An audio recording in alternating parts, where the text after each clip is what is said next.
كتاب النكاح له የሚቀጥለው ስለ ኒካህ የሚያወራ ምዕራፍ ነው ኒካህ የሚባለው በቋንቋ ደረጃ ከባለቤቱ ጋር አንድ ሰው የሚያደርገው ግንኙነት ወጡ ኒካህ ይባላል መጃዘን ደግሞ ወይም አንዳንዴ አንበሳው መጣ ተብሎ ሰው እንደሚፈልገው ልክ እንደዛ ኒካህ ተብሎ አቅዱ ይፈልጋል ኒካህ ተብሎ አቅዱ ይፈልጋል እዛ ያው ተዳሩን ኒካህ ይባላል ማለት እሱ እንግዲህ من اطلاق المسبب على السبب مسبب ይሄ አቅዱ ነው ምኑን ያመጣው ያንን ነገር ያመጣው ከዛ አንፃር ኒካህ ይባላል المهم ኒካህ አላህ ቁርአን ላይ አስቀምጦታል فلا تحل له حتى تنكح زوجا غيره ብሏል ይሄ ነው ኒካህ ቁርአን ላይ መጥቷል ሐዲስ ላይ መጥቷል የዑለሞቹ ኢጅማዕ አለበት የኡማው ኢጅማዕ አለበት ቁርአን ላይ فانكحوا ما طاب لكم من النساء ከሴቶች ደስ ያላችሁን አግቡ ብሎ ቁጥሩን ከዛ በኋላ ይገልጻል ማለት ነው مثنى وثلاثة ورباع ያለ ይገልጻል ሱና ውስጥ እንግዲህ ተቆጥሮ ያልቅ ረሱሉ ሰለላሁ ዐለይሂ ወሰለም በንግግራቸው አግቡ ብለው ያዘዙበታል በተግባራቸው ተግብረዋል ሰዎች ሲዳሩ አይተውም ኢቅራር ወይም ማረጋገጫ ሰጥተው አልፈዋል ስለዚህ ቀውልየም ፊዕልየም ተቅሪርየም ሱና አለበት ማለት ነው اجمع المسلمون على مشروعيته ሌላው ኢጅማዕ አለበት ሙስሊሞች በአጠቃላይ ተስማሙበት ጉዳይ ነው ኒካህ ጉዳይ ላይ ከዚህ በፊት የነበሩ ከሸሪዓት الاسلام በሙሐመድ አለይሂ ሰላቱ ወሰለም የመጣው የመጨረሻው ለሁሉም መደምደሚያ የሆነው ሸሪዓ ከመምጣቱ በፊት የነበረው የኒካህ አይነት በጣም አንዳንዱ የሚያስገርም ነው ከነበሩት የኒካህ አይነቶች ውስጥ ትላልቅ ለሚባሉ ሰዎች ልጆቻቸውን ሰዎች ይሰጡና እነሱ በረካ እንዲያደርጉላቸው የሚያደርጉበት ሁኔታ ወይም ደግሞ ያገባው ሰው ከእሱ ከባለቤቱ ጋር ከመገናኘቱ በፊት መጀመሪያ ሌላ ሰዎች የሚገናኙበትና እንዲህ ብሽቅጥቅጥ ያለ ነው ወይም ደግሞ ብዙ ሴቶች አንድን ሴት በዚህ አይነት ከተገናኙ በኋላ ከነሱ ውስጥ አንዱን የምትመርጥበትም አይነት የኒካህ አይነት ነበር ያው ዞሮ እንደዚህ ያሉ የጫካ ስርዓቶችን በአጠቃላይ ገፉ ጥሎ ንጹህንና ለሰው ልጆች እስከ መጨረሻ ድረስ አማራጭ የሆነውን ትክክለኛውን የኒካህ አይነት አላህ Subhanahu Wa Ta'ala አስመሮልናል ማለት ነው ጥቅም አለው ወይ ከተባለ በጣም ጥቅም አለው ረሱሉ ሰለላሁ ዐለይሂ ወሰለም ለዚህ ሲባል النكاح سنتي فمن رغب عن سنتي فليس مني ኒካህ የኔ መንገድ ነው የኔ መንገድ የጠላ ከኔ አይደለም እስከማለት ደርሰዋል የጠላው ሰው ነው እንጂ ሳይሳካለት ወይ ነው የሆነ ነገሮች ሳይመቻቹለት ከቀረ ምንም ማለት አይደለም ተናካሑ ተክثሩ ዳሩ አግቡ ተበዛላችሁ فإني مباهم بكم الأمم በርግጥ ዛሬ ብዙ ሰዎች የሚያገቡት ለዚህ ባይሆንም ተናካሑ ተክثሩ ብለዋል ረሱሉ ሰለላሁ ዐለይሂ ወሰለም ዳሩ ልጆቻችሁን እናንተ ማግቡ ተበዛላችሁ ነው فإني مباهم بكم الأمم يوم القيامة እኔ ቂያማ ቀን ህዝቦችን በእናንተ መወዳደር ሆናለሁ ሌሎችን አንቢያዎች ማለት ነው በህዝብ ማለታቸው ኒካህ ብዙ ጥቅም አለው ዱንያዊ የሆነ ጥቅሞችም አሉት ከአኽራዊ ጥቅሙ ሰውን ከሐራም ነገር ከመጠበቁም በስተጀርባ ብዙ ጥቅሞች አሉት ከዛ ውስጥ አንደኛው ነሰብን ወይም ደግሞ ዘርን ይጠብቃል ኒካህ ባይኖር ኖሮ ሲፋህ ነው ቦታው ላይ የሚገኘው ዚና ማለት ይሄ ዚና ደግሞ የማን ልጅ እንደሆነ አላሁ አለም እየተባለ የሚታለፍ ነው የሚሆነው ማለት ነው። ይሄ የማን ልጅ ነው አላሁ አለም፣ ይሄስ አላሁ አለም፣ ያኛውስ አላሁ አለም። ዘር የሚባል ነገር ዘር የሚባለው ይሄ ብሔር ወይም ደግሞ እንደዚህ ማለት አይደለም። ወይም ኪታቡ ሲል የፈለገው እሱን አይደለም። ዘር ማለት የማን ልጅ ነው የማን ልጅ ነው እንጂ አረቡ ከአጀሙ አረብ ካልሆነው ሊያገባ ይችላል፣ አጀሙ ከአረቡ ሊያገባ ይችላል። በሸሪዓ ምንም ችግር የለም። ይሄ ምንም ችግር የለም። ነገር ግን አባቱ የማይታወቅ አይነት ነገር ይከሰታል። ኒካህ በሌለበት ሁኔታ ኒካህ ይህንን ነገር ይጠብቃል፣ ዘርን ይጠብቃል። የማን ዘር እንደሆነ የማን ልጅ እንደሆነ በትክክል ይታወቃል በኒካህ ሲሆን ማለት ነው። ሌላው ተአሉፍን ያመጣል፣ መረዳዳትን ተዓውን ያመጣል። ለዚህ ነው ብዙ ጊዜ እንደውም ይሄ ነገር ኒካህ በሌለበት አካባቢ ተናሱሩ ሁላ መረዳዳቱ ሁላ ይጠፋል። መረዳዳቱ ከነሰብ ጋር ወይም ደግሞ ትክክለኛ የሱ ልጅ ከመሆኑ ጋር የተገናኘም ስለሆነ ማለት ነው። مثلا አንድ ሰው ከየት እንደመጣ አይታወቅም። ልጁ የሆነን ልጅ ይዛበት ትመጣለች። አባትየው የሷ አባት የሆነው ሰው እንደው እሷ ይዛ ስለመጣች ምናልባት በተወሰነ መልኩ እንክብካቤ ሊያደርግ ይችላል እንጂ ውስጡ ግን ፍጹም አይቀበለውም የዚህ አይነቱን ነገር ማለት ነው። ሌሎች ደግሞ እሱ ምናልባት በሷ በኩል ልጄ ነች በሚል አዝኖ የሆነ ነገር ሊያደርግ ይችላል። ሌሎች ደግሞ የሷ ዘመዶች ፍጹም ይሄንን ነገር ውስጣቸው አይቀበለውም። ስለዚህ የሆነ ችግር እንኳን ቢደርስ መረዳዳት የሚባለው ነገር ፍጹም እንደቀረ ይቀራል ማለት ነው። እና መረዳዳትን ተናሱርን ያመጣል ኒካህ። በሁለት ባለትዳሮች መካከል ደግሞ ረህመትንና መወዳን ኡልፋን ወይም መላመድን ይፈጥራል። አላህ Subhanahu Wa Ta'ala ቁርአን ላይ ይሄንን ልክ እንደ ሰማይና ምድር መፍጠሩ ተአምር እንደሆነ አድርጎ ቁርአን ላይ ጠቅሷል። ومن آياته أن خلق لكم من أنفسكم أزواجا لتسكنوا إليها ከተአምራቶቹም አላህ Subhanahu Wa Ta'ala ከናንተ ከነፍሶቻችሁ ማለት ከራሳችሁ አዝዋጀን ጥንዶችን መፍጠሩ ነው። ከነብዩላህ አደም ያው ሴትን ፈጥሯል። لتسكنوا إليها ወደ እሷ ትረጉ ዘንዳ وجعل بينكم مودة ورحمة በመሐከላችሁም ውዴታን እዝነትን አደረገ። إن في ذلك لآيات لقوم يعقلون عقل ላላቸው ሰዎች እንግዲህ በዚህ ውስጥ ትልቅ ተአምር እንዳለ ነው ይላል። ከጥቅሞች ውስጥ ሁለት ሰዎች በዚህ አይነት ትዳር መስርተው በሚቆሙ ጊዜ ትክክለኛ ቤተሰብን ለማፍራት አመቺ የሚሆነው ይህ ትዳር ወይም ደግሞ ኒካህ በሚኖር ጊዜ ነው። ትክክለኛ ቤተሰብን ማፍራት ይቻላል። ይሄ ትክክለኛ ቤተሰብ ደግሞ የህብረተሰብ ትክክለኛ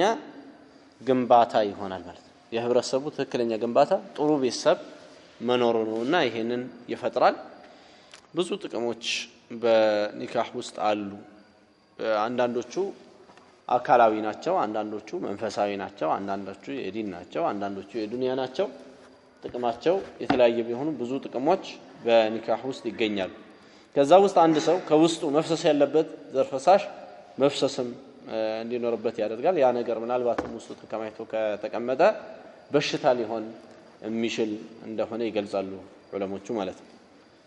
አላህ እንግዲህ ለሰው ልጅ ለዚህ ነው ሐታ ይሄንን ነገር ማግኘት ያልቻሉ ሰዎች በተኙበት ይሄ ከውስጣቸው የሚወጣ ፈሳሽ እንዲወጣ አላህ ማድረጉ ከእዝነቱ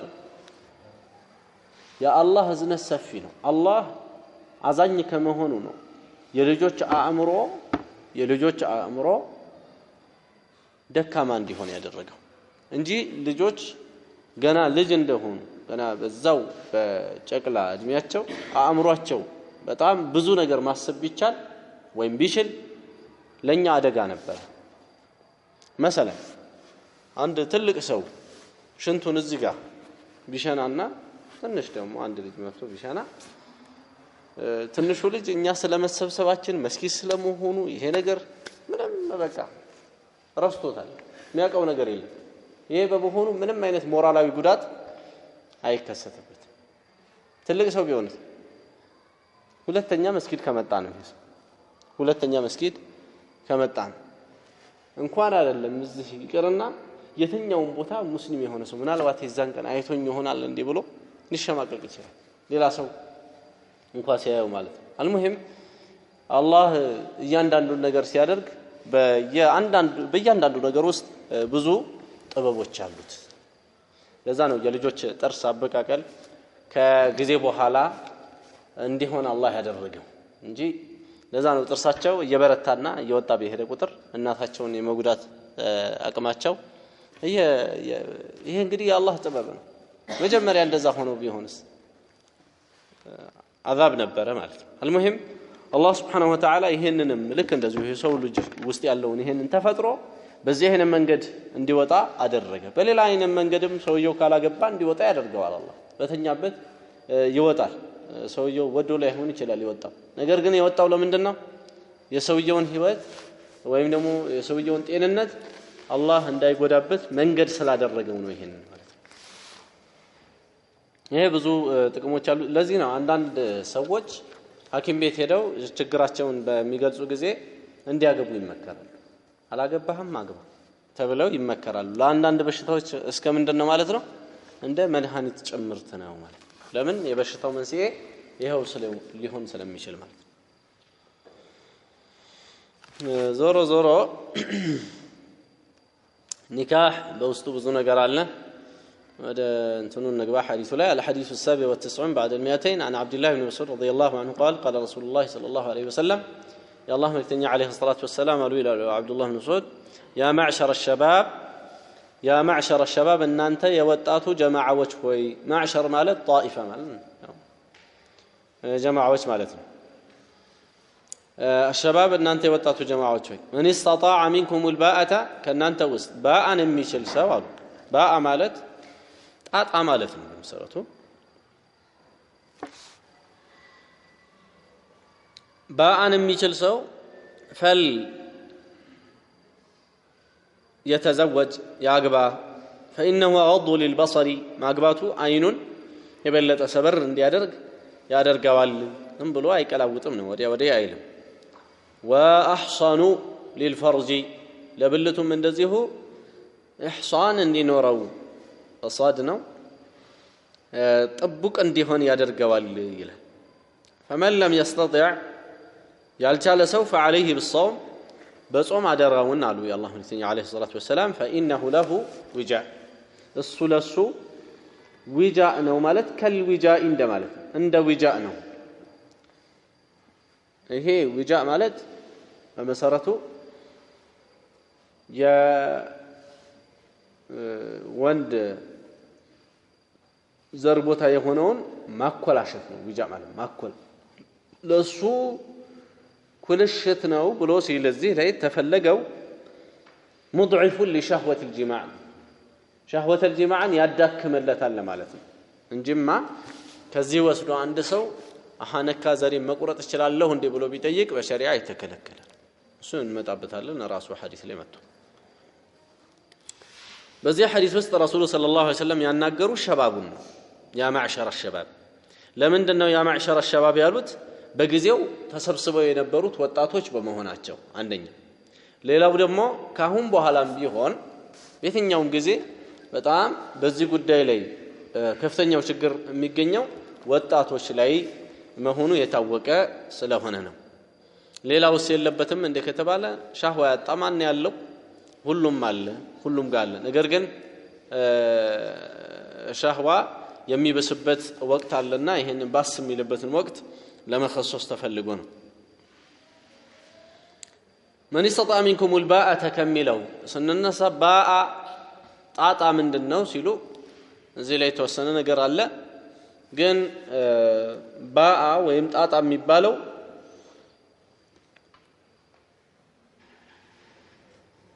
ቁድራ على الوطء ብሎ መፈሰሩ ብዙም ደካማ ነው የሚሆነው። ባለቤቱም መገናኘት የቻለ ብለው ይፈስራሉ አንዳንዶቹ ብለዋል ከዑለሞች ማለት ነው። ነገር ግን ይሄ ደካማ ነው። እሱማ ከሌለው ሲጀመር ጥሪ ውስጥ ላይ ገባ ይችላል فإنه من استطاع منكم الباءة فليتزوج የሚለው የተፈለገው የተለያዩ የኑሮን ቀዳዳዎች መሸፈን ነው የተፈለገው ባአ ሲባል ጣጣ የተፈለገው ያንን ጣጣ ለማለት ነው ይሄ ጣጣ ማለት መሰረታዊ የሆኑ ጉዳዮችን አንድ ሰው በራሱ አቅም ወይም ደግሞ የሱ መሰሎች የሚኖሩበት በሆነ አቅም መሸፈንን የቻለ ማለት ነው እንጂ በጣም የኑረው ወይም ደግሞ በጣም እንደው አለኝ ብሎ እስከ ማለት መድረስ አለበት ምናምን ለማለት አይደለም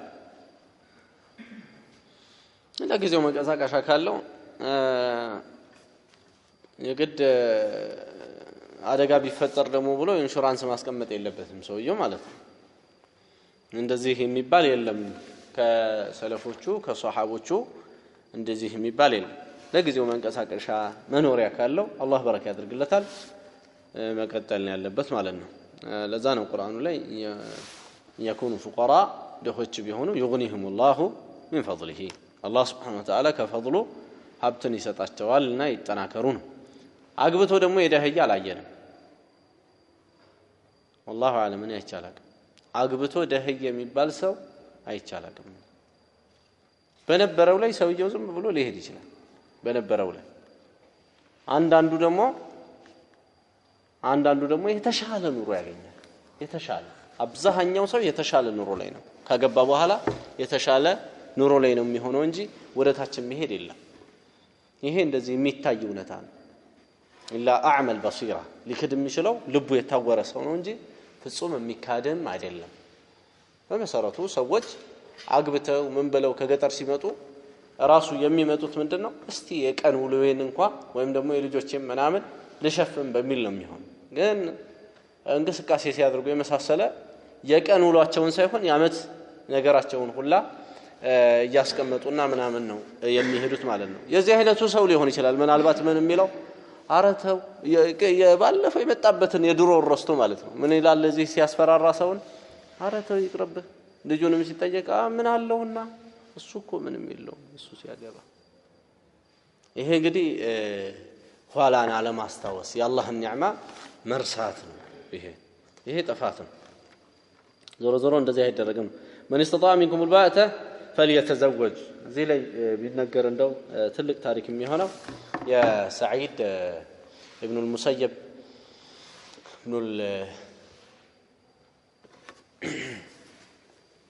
مسيب نبلو بكسر مسيب የሚለውን ራሱ ስለጠላው ማለት ነው እንጂ ሁለቱም ያስኬዳል ይሄ ሰዒድ ኢብኑ ሙሰይብ የሚባለው በሰለፎቹ ጊዜ ከነበሩት በጣም ተላልቅ ከሚባሉ ዑለሞች እንደዚህ በዓለም ደረጃ ሳይሆን በጣም ተላልቅ ከሚባሉ አኢማዎች ተላልቅ ከሚባሉ ኢማሞች በእነሱ ደረጃ ነበር ያለው እናም የሱ ልጅ የጠየቁት የሀገሩ መንግስት ልጅ የነበረው እና የመሳሰሉ ሚኒስትሮች ነበሩ የጠየቁት እነዛን ከልክሎ እዛ መጨረሻ ላይ ለአንድ ተማሪ ነው የዳረው ያ ተማሪ እሱ ጋር ይማር ነበር ያው ኪታብ ይቀራል እሱ ጋር ከዛ ቀረ ለምንድን ነው የቀረኸው እንደዚህ ባለቤት ሞታ ምናምን አለ ነው ብሏልና አላህ እንግዲህ ሰብሩን ይስጥህ ምን ብሎ ካጽናናው በኋላ አሁን ታዲያ ለማግባት ሐሳብ አለህ እንዴ አለው ማን ይሰጠኝና ለማግባት በኋላ ብሎ ሲለው የራሱን ልጅ ዳር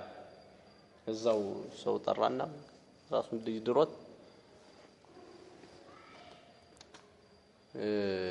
ሸኘው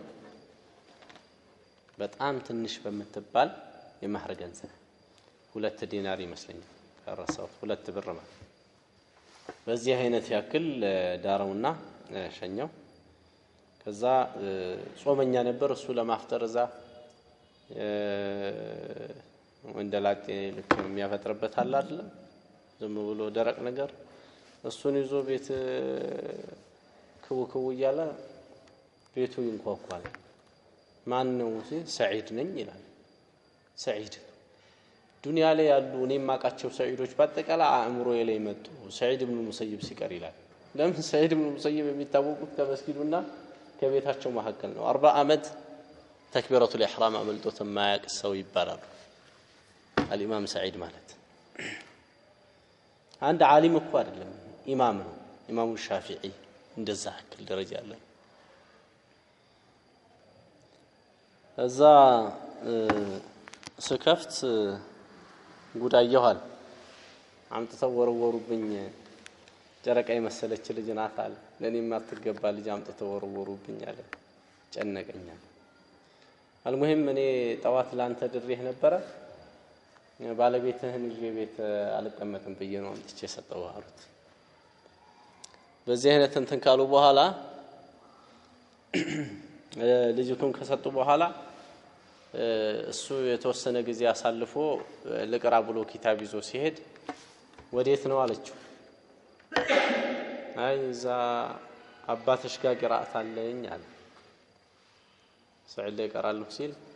እንዳለ እሱ ጋር ያለ ዒልም እኔ ጋር አለ ቁጭ ብለህ ቀራ አለችው ለካ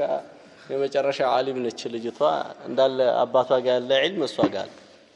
ቁጭ ብለህ ቀራ አለችው ቤት ሆኖ መቅራት ጀመረ ማለት ከወር በኋላ ተገናኘናል ከአባትየው ጋር መስጊድ ይሄዳል ይሰግዳል ግን ያው ይመጣል ወደ ቤቱ ቶሎ ሮጦ ከወር በኋላ ስንገናኝ ለወጪ ብሎ ከፍተኛ ብር ሰጡኛል ሱብሃንአላህ እንደዚህ ነው አላህን የሚፈራ ሰው ይሄ ታዲያ የት ነው ያለው አሁን ይሄ ታሪክ ሆኖ አይደለም አሁን ሲጀመርስ ጥሩ ሰው ነው ብሎ የሚድር ይኖር እኛ ሰው ኢማን አለ ወይ አሉ ሰው እንደዚህ ይያሉ ኢማን አለው እንዴት ይሆናል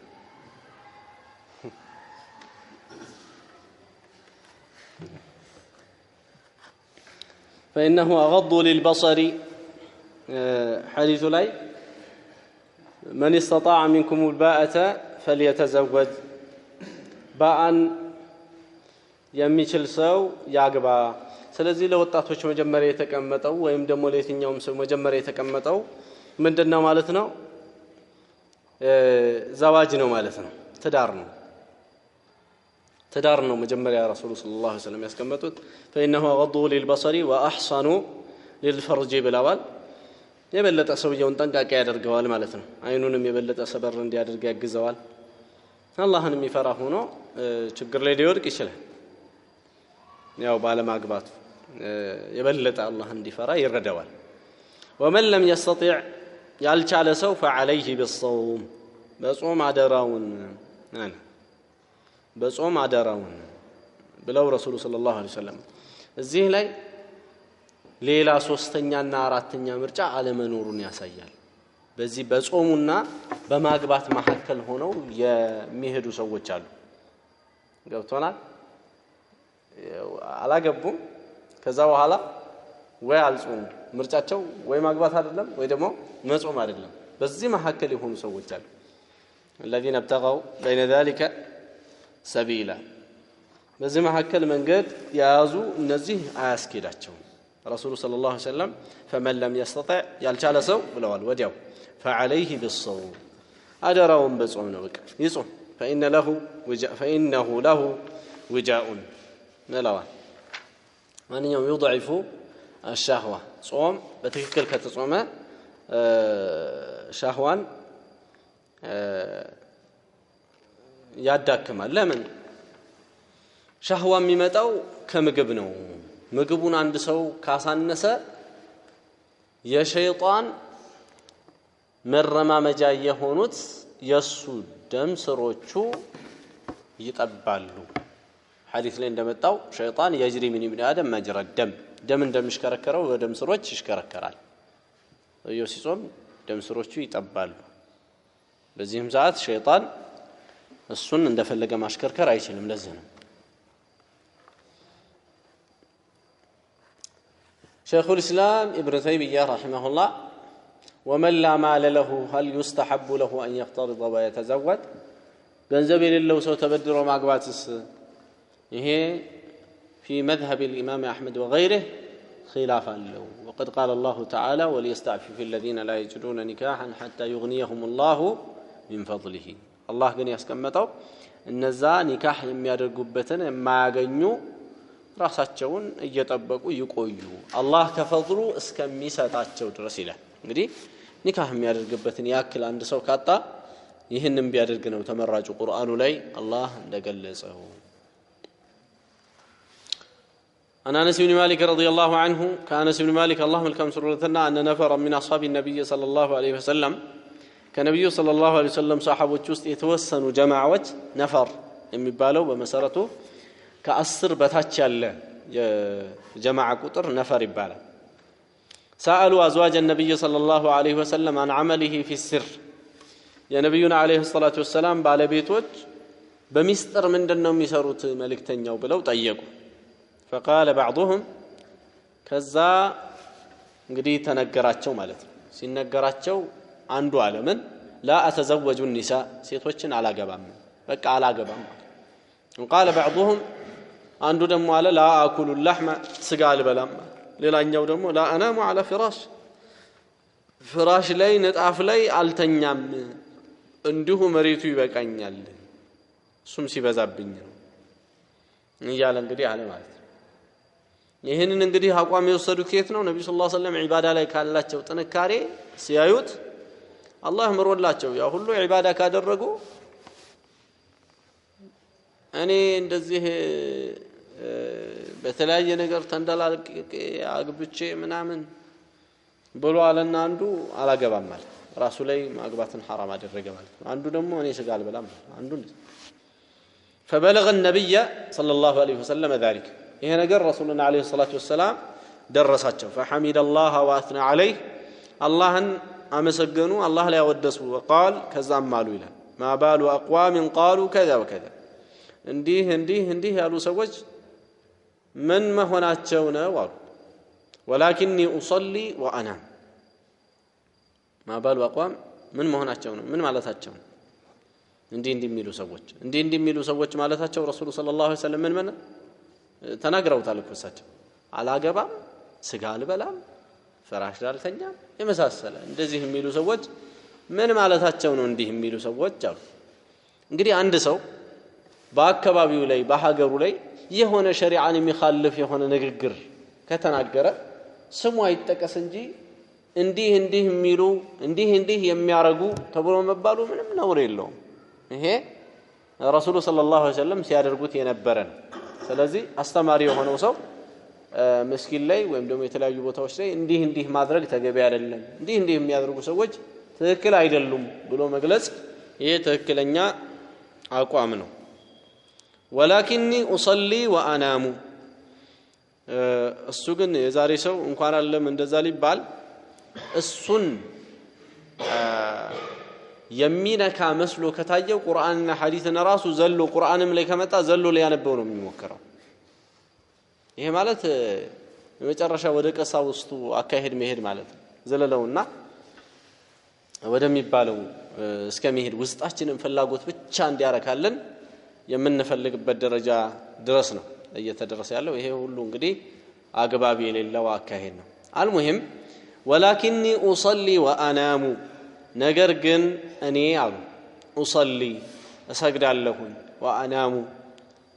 እንደምሰግደው ደግሞ ተኛለሁ እሰግዳለሁ በአንዱ ሌሊት ተኛለሁም እሰግዳለሁ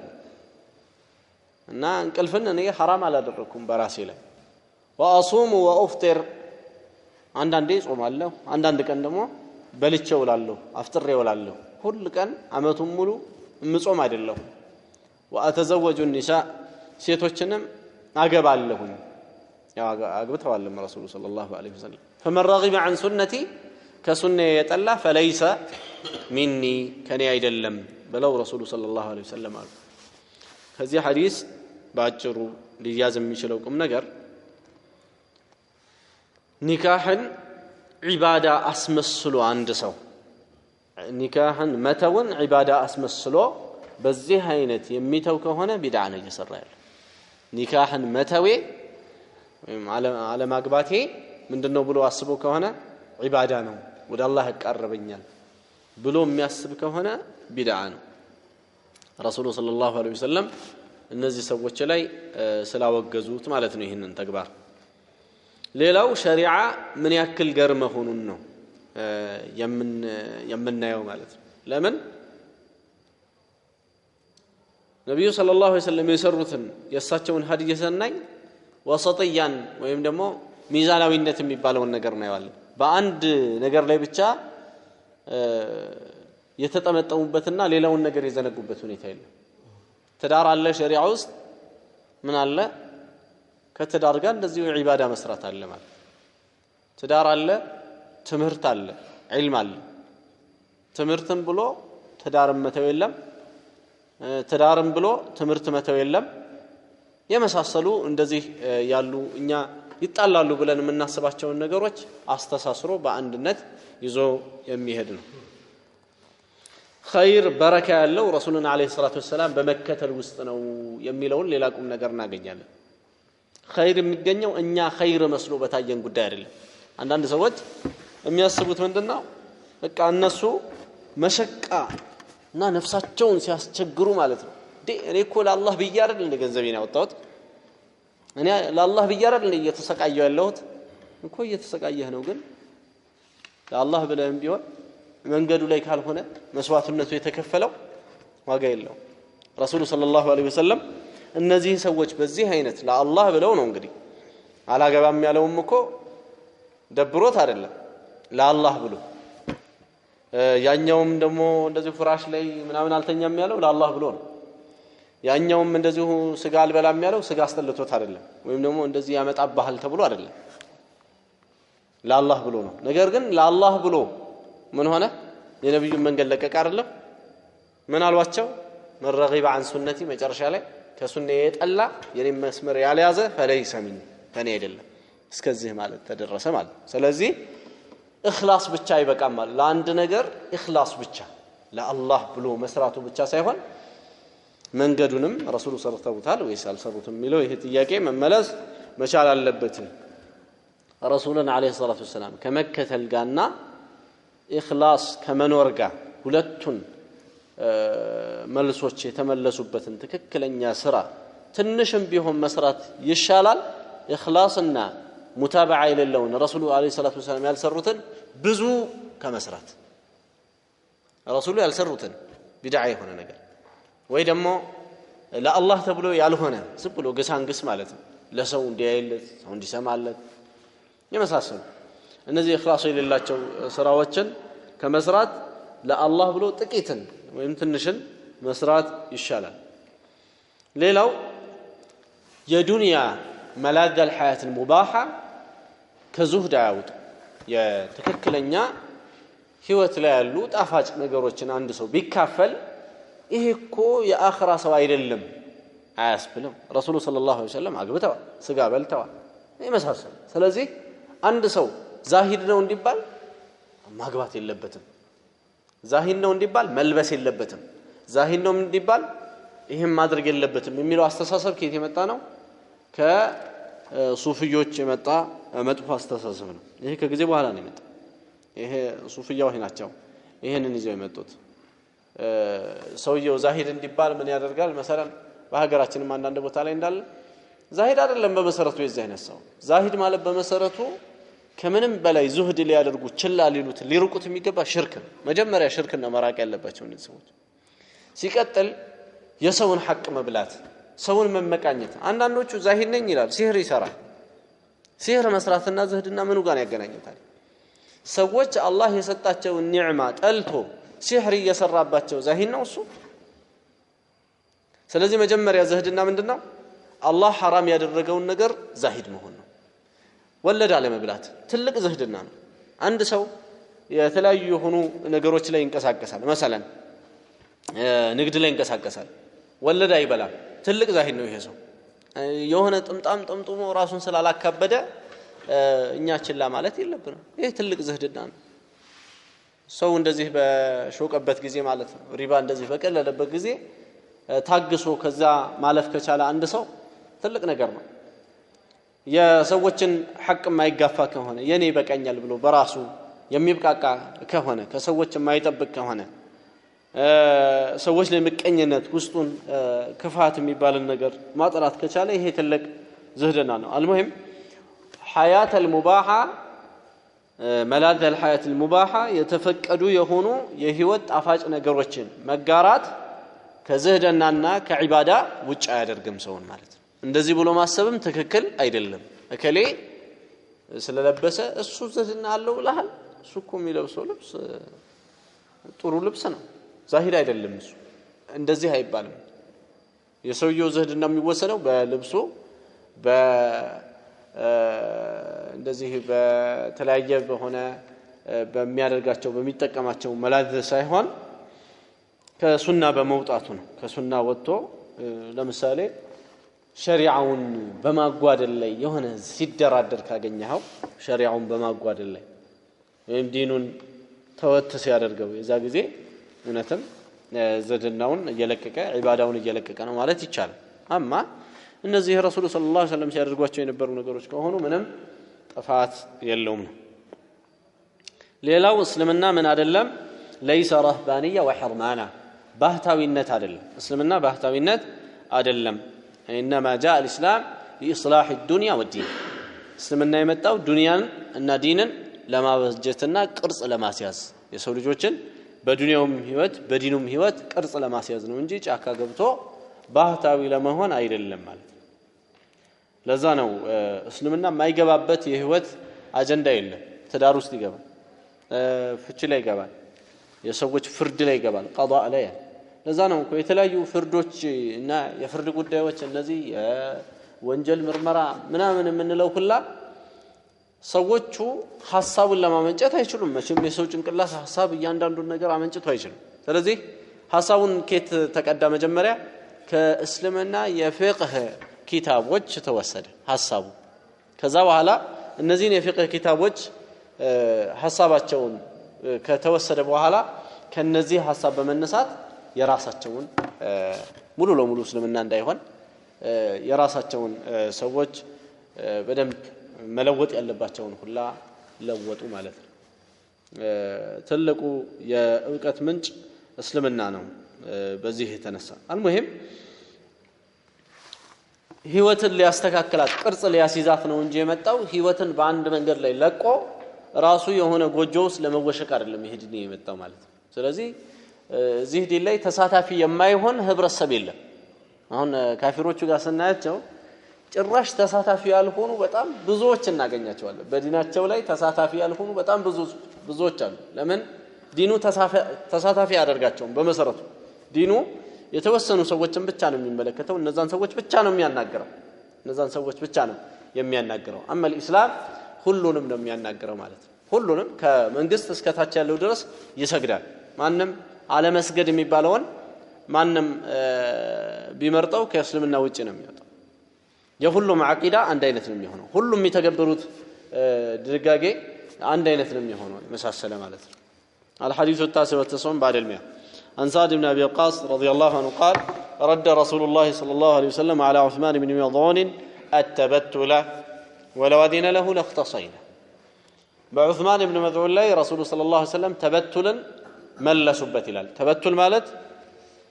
ترك النكاح بلو فسر الله تعالى التبتل ترك النكاح ما قباتن متون ومنه قيل لمريم عليها السلام لمريم عليه السلام لزينو من متبالو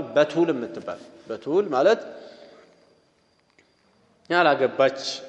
ማለት ነው በቱል ትባላለች ያላገባች ማለት ከወንድ የተቋረጠች ስለሆነች ማለት ነው መርየም المهم አዝራ ደሞ ሲባል ድንግል የሆነች ማለት ነው አዝራ የሚል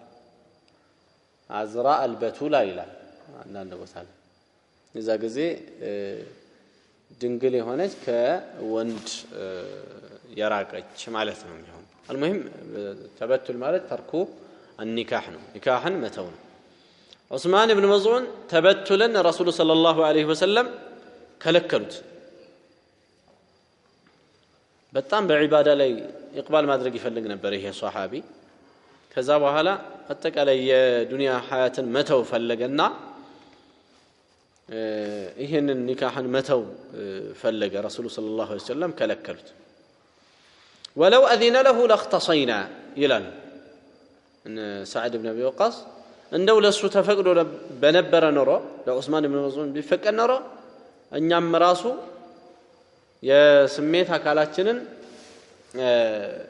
እንቀጠቅጠው ነበረ ማለትም ስሜታችን እንዲጠፋ እናደርግ ነበረ ማለት ነው المهم وخير الهدي هدي محمد صلى الله عليه وسلم ከመንገድ ሁላ በላጩ የረሱሉ ሰለላሁ ዐለይሂ ወሰለም መንገድ ነው ረሱሉ ሰለላሁ ዐለይሂ ወሰለም ስሜት ይመጣቸው ነበር ከባለቤቶቻቸው ጋር ያላቸው ሙዓሸራ አለ ህይወት አለ እዚህ አይነት ነው አንድ ሰው ሊኖረው የሚገባ ማለት ነው ልጅ ወልዶ ከልጆቹ ጋር ያለው ህይወት የመሳሰለ ይሄ ነው ሊሆን የሚገባው እንጂ ተጠቅሎ በአንድ የመስጂድ ግድግዳ ስር መወሸቁ ምንም ኸይር የለውም አንዳንድ ሰዎች እንደሚያደርጉት ይሄ በቃ ትልቅ ተደርጎ ታሰበ ለዚህ ነው እኛ በሀገራችን ያለውን ተጨባጭ ሐቁን ለመናገር ማለት ነው በተለይ ላይኛው ይሄ ከ50 በላይ ያለው በድሮ አስተሳሰብ ያለፈው ህብረተሰብ ምንድነው የሚያስበው ትልቅ ብሎ የሚያስበው ወይም ደግሞ በጣም በዲን በቃ ጠንካራ ነው ብሎ የሚያስበው የሆነ ሰው ተከናንቦ ተስቢውን ይዞ የጎተተ ሰራም ማይሰራም ሰዎችን ማይመክርም ሰዎችን ማያስተምርም ምንም አይነት ግንኙነት የለውም ከሰው ቀጥታ እሱ ከመና ከመኑ ጋር ብቻ ነው ያለው ከተስቢውና ከኸልዋው ጋር ብቻ ነው ያለው ይሄ ሰው ይሄንን ሰው ነው ምንም ያደርጉት ይሄ ሰው የአላህ ሰው ይሄ ሰው የአላህ ሰው ይሄ ሰው ጥሩ ሰው እንደዚህ አይባልም ስለተገለለ አይደለም ጥሩና መጥፎነቱ አንድ ሰው የሚታወቀው በል እንደውም አንቢያዎቹን በአጠቃላይ ስናያቸው አላህ ከፈጠራቸው ፍጥረታት አንቢያዎቹን የሚያክል ትልቅ ሰው የለም አንቢያዎቹ ምን ነበሩ ጀግኖች ስለነበሩ ካኑ يختلطون مع الناس ከሰው ጋር ይደባለቁ ነበር ከሰው ጋር ተደባልቀው ስርዓትን ያስተምራሉ ለሰው ልጆች እንዴት መበላት እንዳለበት እንዴት መጠጣት እንዳለበት እንዴት መኖር እንዳለበት እንዴት መነገድ እንዳለበት እያንዳንዱ ህይወት ውስጥ ገብተው ነው እንትን የሚሉት እንጂ ይሄ የኛ ጉዳይ አይደለም ተብሎ በዚህ በኩል ያለው እንዳለ የጥፋ የሚባለው ይሄ ዲን አይደለም باب المحرمات في النكاح نكاح ላይ حرام የሆኑ ሴቶች ይላል حرام የሆኑ ማለት ማግባት የማይቻላል ይሄ እንግዲህ محرمات الى الابد አሉ الى امد አሉ الى الابد እስከ ዘላለም الى امد እስከ ተወሰነ ጊዜ ማግባት የማይበቃለት አለ ለምሳሌ አንድ ሰው አንድን ሴትን ሲያገባ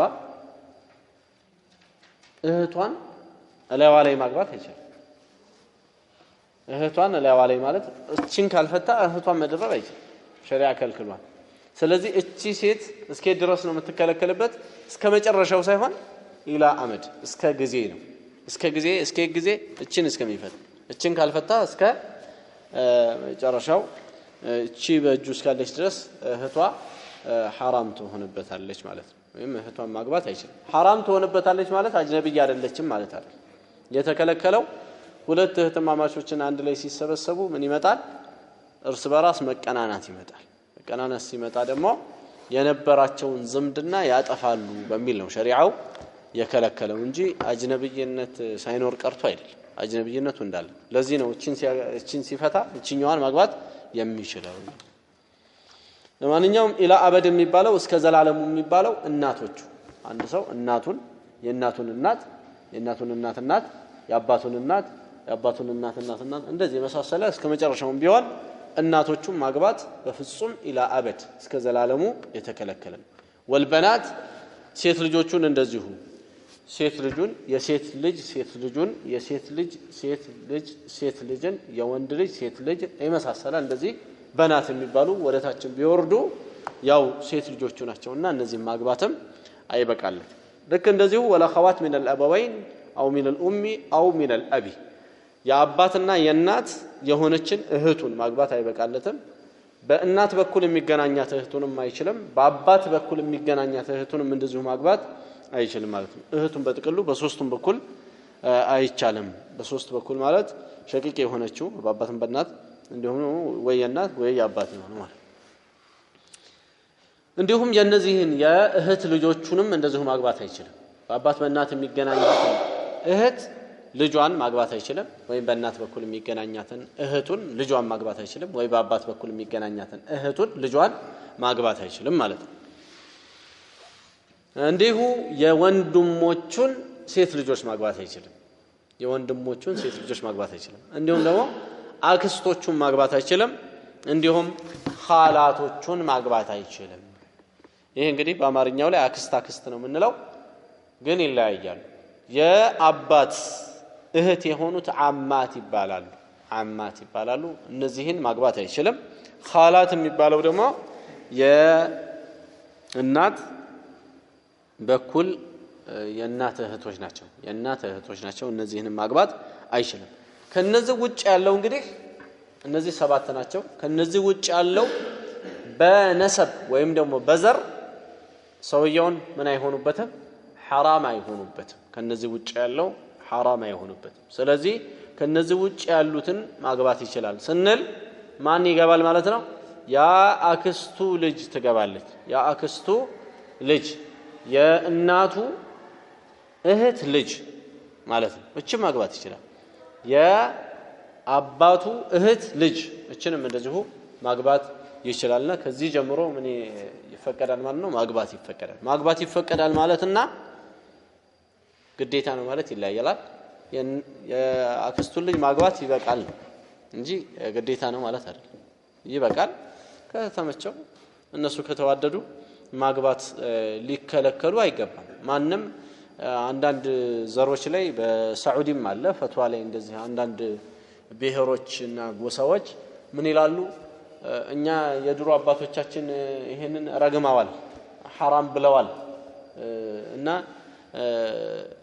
እያሉ ከለከሉን። ምንድነው ማድረግ ያለብን እያሉ ደጋግመው ዑለሞቹን ይጠይቃሉ። በአገራችንም አለ የዚህ አይነቱ ነገር።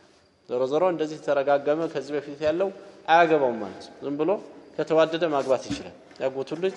የአክስቱን ልጅ ማለት ነው። ግን እዚህ ጋር አንድ የሚመከረው ምክር አለ። ሰውየው አጎት የሚባለው ያጎቱን ልጅ እንግዲህ ሊያገባ ነው አይደል? ሰውየው ፍቃደኛ አይደለም። ምናልባትም ፍቃደኛ አይደለም ሲባል ያለው አማራጭ ምንድነው? ሰውየው ኒካህ ማሰር ከሆነ በቃዲ ማሰር ይቻላል በሸሪዓ። አንድ ሰው ያልሆነ ምክንያት እያቀረበ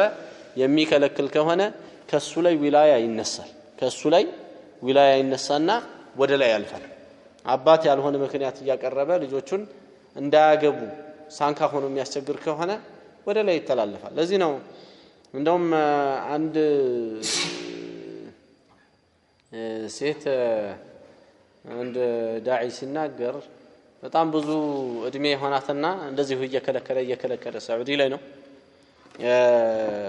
ልክ ሊሞት ሲል አፉ በይኝ አንቺ ሐቅ አለብኝ ይላል። ላ حتى تقف بين يدي الله አለች። ከአላህ ፊት ቆሜ እከሳለሁ ገና ስንት ቀን ነው ሐቄን የከለከልከኝ ብላ አለችው ይላል። አልሙሂም በጣም ከባድ ነው ይሄ ነገር። ለዛ ሸሪዓው በመሰረቱ እንደዚህ የሚከለክሉ ሰዎችን ዊላያም ከነሱ ላይ አንስቷል። ያው ጃሂል ስለሆነ ህብረተሰቡ አባቴ ከለከለኝ ብላ ተቆማለች እንጂ መከልከል የለባትም። በመሰረቱ አባቷ ለሷ ኸይር ማያስብ ከሆነ እሷ እንደዛ ሆና መቅራት የለባትም። ኸይር ነው ብላ ሙሉ ለሙሉ እርግጠኛ ከሆነችበት ወይም ደግሞ በጣም ብዙ ሐሳቧ ኸይር ነው የሚል ከሆነ ከሌላው አካል ጋር እንዲደራት ማድረግ ትችላለች። በተለይ ባለስልጣን ማለት ነው መዳሪ ይችላል። ባለስልጣን ማለት ቃዲ ማለት ነው። በእኛ ሀገር ቃዲ ተብሎ የሚባለው ነው። በሸርዑ እንኳን የነበረው ሙስሊም አካባቢ ከሆነ ያው ሙስሊም ባለስልጣናት ለክ እሷን እንደ ወልይ ሆነው ማሰር የሚችሉ ስለሆኑ ነው። ቃዲ በሌለበት አካባቢ ከሆነ የሀገር ሽማግሌዎች ለሷ እንደ አባት ሆነው መዳር ይችላሉ። የሀገር ሽማግሌዎች ችግር ሲመጣ እነሱ ስለሆነ የሚጋፈጡት ልክ እንደ መንግስት ይሆናሉ ይላል። ልክ እንደ መንግስት ይሆናሉና የሀገር ሽማግሌዎችና ትላልቅ በእጃቸው አህሉል ሐል ወልዐቅድ ተብለው የሚባሉት እነዚህ ማሰር ይችላሉ። አልሙሂም ከሱ ይነሳል። ከዚህ ኸይር ከማያስበው አባት ወይም ደግሞ ወንድም ይነሳል ዊላያ።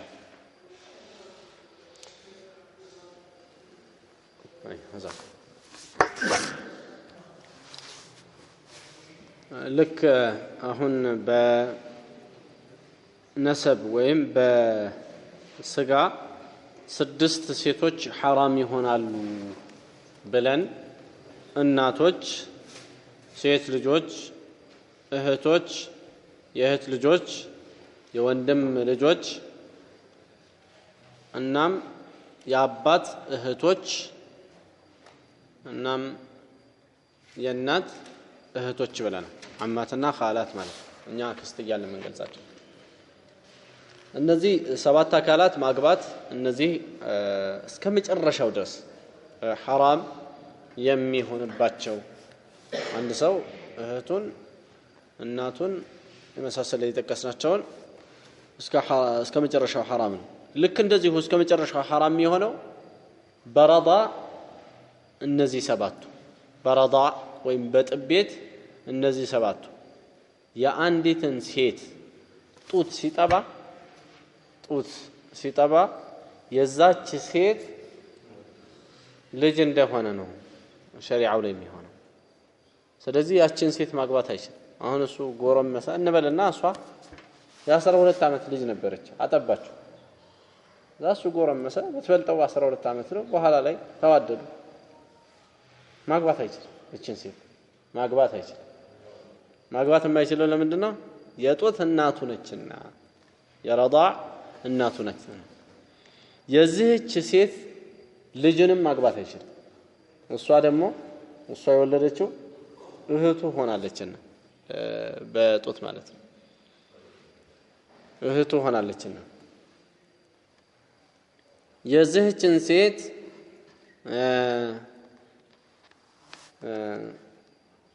እህትም ማግባት አይችልም እህቷ ለሱ ምን እየሆነች ነውና አክስት እየሆነች ነው የዚህችን ሴት የባሏን እህት ማግባት አይችልም ባሏ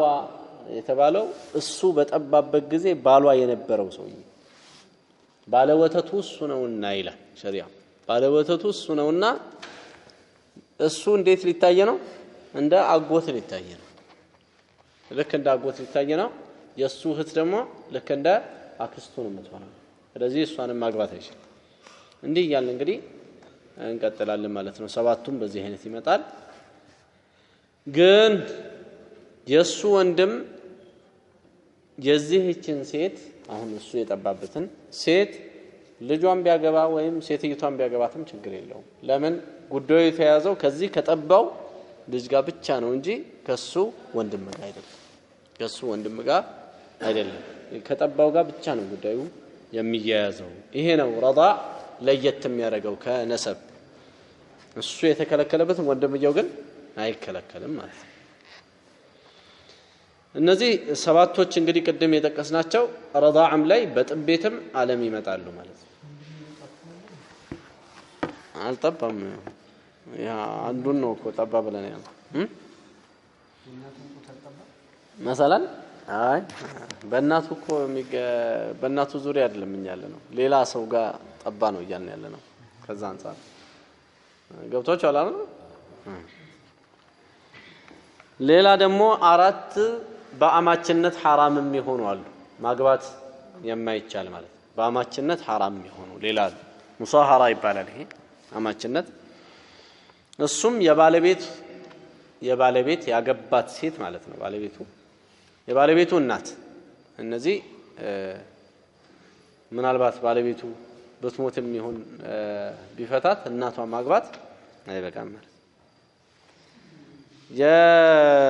የባለቤት ሴት ልጅ ከሌላ የወለደችው ሴት ልጅ ቢኖር እቺን ሴት ልጅ ላግባ ማለት አይችልም እንግዲህ ሴት ልጅ ሲባል ምናልባት እቺ ሴት ልጅ ደግሞ ሌላ ሴት ልጅ ወልዳ ከሆነ እቺም መተታየው ልክ እንደዛው ነውና ወመናቲህነ የባለቤቶቹን ሴት ልጆች ማግባት አይችልም ማለት ነው እንዲሁም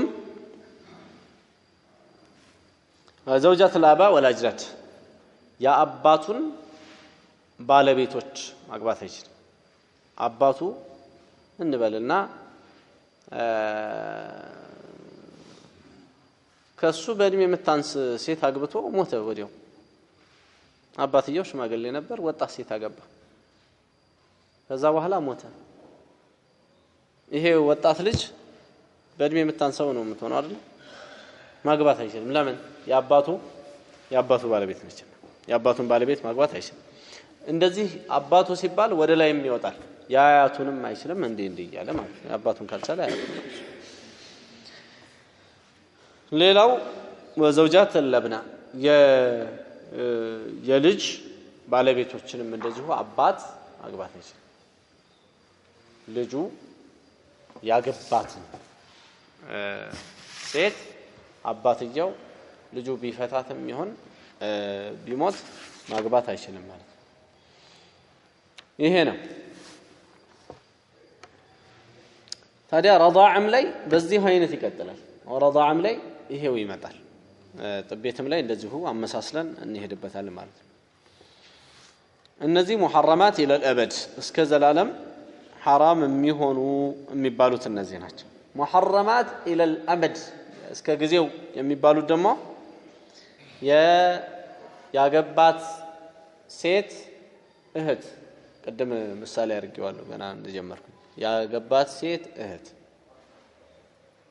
አንድ ላይ መሰብሰብ አይችልም ሁለቱን እችን ሲፈታ ነው ያችኛዋን ማግባት የሚችለው ወይም ደግሞ እቺ ሞታ ያችኛዋን ማግባት ይችላል ችግር የለም አብሮ ማግባት እንዲሁም አንድ ሰው አንድ ሴት አግብቶ የዛችን ሴት አክስቷን አለዋ ላይ መደረብ አይቻልም ይሄም ተከልክሏል ሐዲስ ላይ መጣ አክስቷን እሷ ከሞተች ይችላል ወይም ደግሞ እሷ ከተፈታች ማለት ነው አክስቷን ሲባል አማርኛው መቼም አጭር ነው ሁለቱንም አክስት እያለ ነው አይደል ሁለቱንም አክስቶች ይዛል ኻለት ወይም አመቷን ማለት ነው የሷን የአባቷን እህትም ይሁን የእናቷን እህት ማግባት አይችልም በአንድ ሴት እነዚህ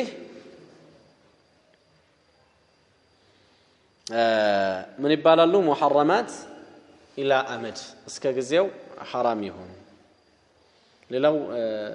አንድ ሰው አራት ካገባ አምስተኛ ማግባት እንደዚሁ ሁሉም ሴቶች ይከለከላሉ ማለት ነው እሱ ላይ አራት ወይ አንዱ መቀነስ አለበት ከውስጡ ራሱ ወይ ሊቀንሰው ይገባል እንጂ ማግባት አይችልም አራት ከሞላ በቃ አራት ባለቤቶች ከሆኑ ማለት ነው በህይወት ያሉት ነው የሚታየውና ከዚህ በፊት ካገባት ከሞተችው ባለቤቷ ጋር አራት ነው ስለዚህ አይቻልም አይባልም ከዚህ በፊት ያገባት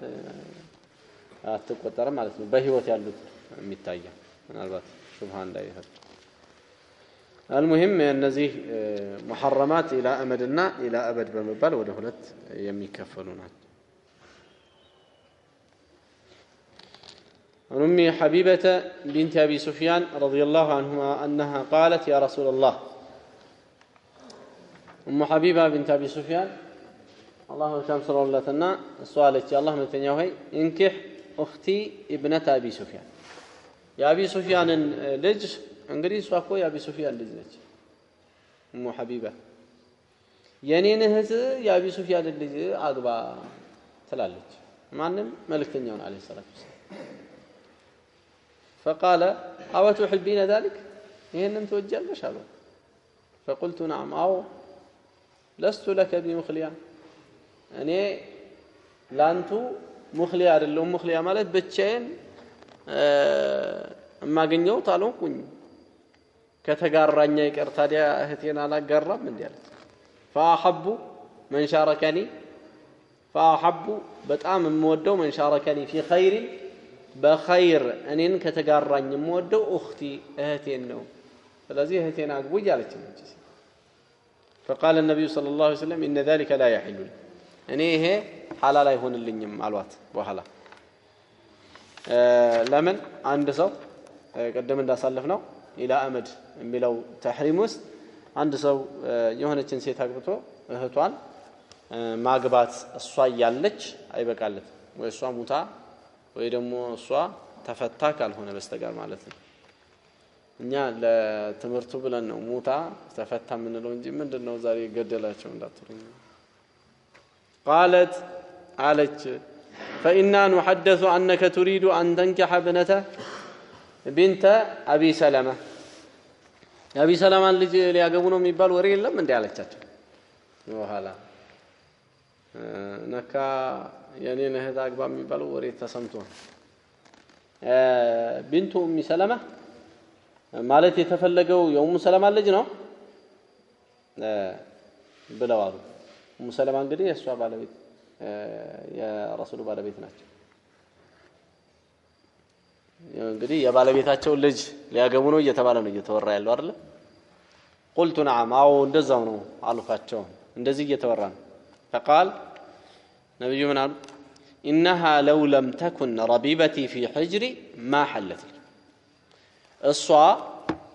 لو لم تكن ربيبتي في حجري بقويه ያሳደግኳት ልጅ ባትሆንም እንኳን ما حلت لي حلالات ሆነ እሷ እንግዲህ በሁለት በኩል ነው حرام እየሆነች ያለችው እቺ ልጅ ማለት ነው አንደኛ የኡሙ ሰላማ ልጅ በመሆኗ ኡሙ ሰላማ የነብዩ ባለቤት ነችና አንድ ሰው ያገባትን ሴት ልጅ ማግባት አይችልም ያገባትን ሴት ወይም ባለቤቱን ከሌላ የወለደችውን ሴት ልጅ ማግባት አይችልም ባለቤቱ በህይወት ትኑርም ትሙትም ማለት ነው አሁን እንግዲህ ምን አሉ انها لو لم تكن ربيبتي في حجري በጉዬ ረቢባ ማለት ያሳደጓት ነው በጉዬ ያሳደግኳት ልጅ ባትሆንም እንኳን ማሐለት ሊያትበቃልኝም እሷ ደግሞ ነች ነው እሷ ሲጀመር የኡሙ ሰለማ ልጅ ነች አትበቃልኝ ግን ይሄም ባይሆን ደግሞ ሌላ የሚከለክል ነገር አለ አሉ ምንድነው انها ابنه اخي من الرضاعه ከጥቤት በኩል የወንድሜ ልጅ ናት አሉ ያው ሌላም የሚከለክል ነገር አለ ارضعتني وابا سلمة ثويبيه እኔና አቡ ሰለማን የሷን አባት ثويبيه የምትባል ሴት አጥብታናለች አሉ መልእክተኛው አለይሂ ሰላቱ ወሰለም ና فلا تعرضن علي بناتكن ولا اخواتكن አሁን በኋላ እንግዲህ አሉ فلا تعرضن አታቀርቡብኝ علي በኔ ላይ بناتكن ሴት ልጆቻችሁን እያመጣችሁ አታቀርቡብኝ اخواتكن ባለቤቶቻችሁ ማን ነው اخواتكن እህቶቻችሁንም እንደዚህ እያመጣችሁ አታቀርቡብኝ እኔ አይበቃልኝ ብለው رسول صلى الله عليه وسلم አሉ ይላል قال عروة የሚባለው ራዊ ምን ይላል ሱወይቢያ የተባለችው እዚህ ታሪክ ውስጥ ያለችው መውላቱ ለአቢ ለህብ